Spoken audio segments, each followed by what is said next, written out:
Engie, finalement c'est GDF Suez qui devient Engie. Engie pour les copropriétés en France, c'est finalement 3 kWh, 1 kWh de gaz, 1 kWh d'électricité et 1 kWh non consommé.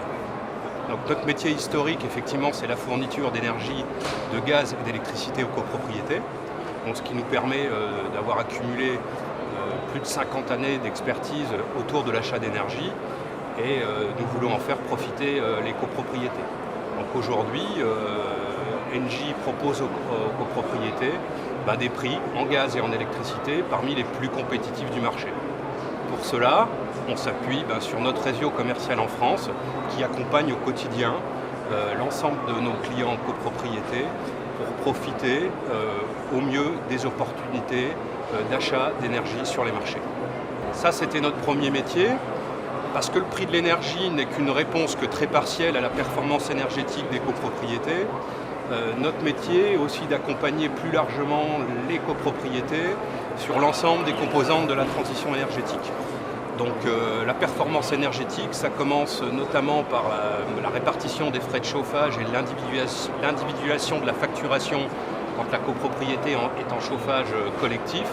Et ça, c'est un premier axe de travail très important pour nous, parce que le fait de responsabiliser les occupants en leur matérialisant la facture correspondant à leur propre consommation, ça engage immanquablement des comportements beaucoup plus économes. En matière d'achat d'énergie, s'il y a vraiment une chose à retenir, c'est l'anticipation.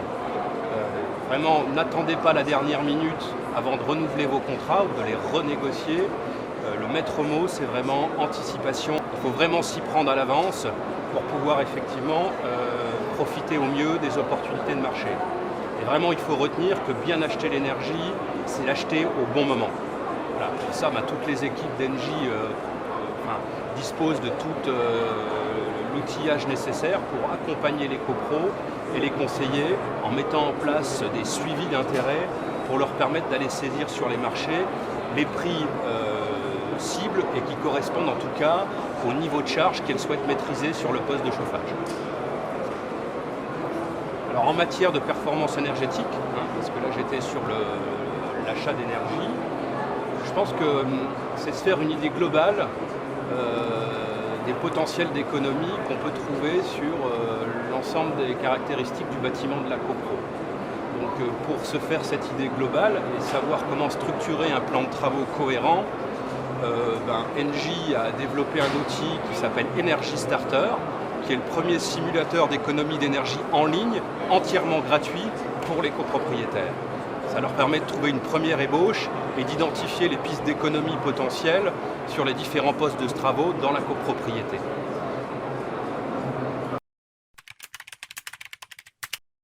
Alors, les grandes tendances, il y a quelque chose qui saute maintenant nettement aux yeux et qui est incontestable, c'est une beaucoup plus grande implication de la copropriété par ses organes de représentation que sont le PCS ou son conseil syndical sur les problématiques énergétiques. Et c'est bien normal, il faut quand même retenir qu'aujourd'hui, le poste de chauffage collectif dans une copropriété, c'est souvent 30 à 40% du poste de charge, et en tout cas c'est le poste de charge numéro 1. Donc il est bien légitime aujourd'hui que la copropriété s'intéresse beaucoup plus fortement à ce poste de charge-là. Toute proportion gardée, l'électricité qui est aussi un sujet arrive en 5e ou 7e position dans les postes de charge et peut être également un sujet. La deuxième autre grande tendance, c'est que les copropriétaires réclament de plus en plus de contacts, de liens avec le fournisseur d'énergie. Je vais vous citer 2 chiffres pour vous illustrer ça. Sur des études qu'on a menées auprès de 1000 copropriétés cette année, l'ensemble des présidents de conseils syndicaux réclament de l'information, du contact, du conseil avec le fournisseur d'énergie. 55% d'entre eux demandent formellement un contact et une relation avec le fournisseur. Et sur ces 55%, 73% d'entre eux souhaitent que ce contact soit essentiellement établi via des outils digitaux, le net, les emails ou tout autre outil qui permettent effectivement de donner de la formation à la copropriété. Donc on a bien entendu ce message-là et c'est le sens de l'outil qu'on appelle Energy Talker, qui est la première communauté dédiée à l'énergie pour les copropriétaires qui peuvent librement échanger entre eux autour de leurs problématiques énergétiques. Donc, Energy Starter, la première communauté autour de l'énergie pour les copropriétaires, mais fait par les copropriétaires. Voilà ce que je pourrais vous dire sur les grandes tendances.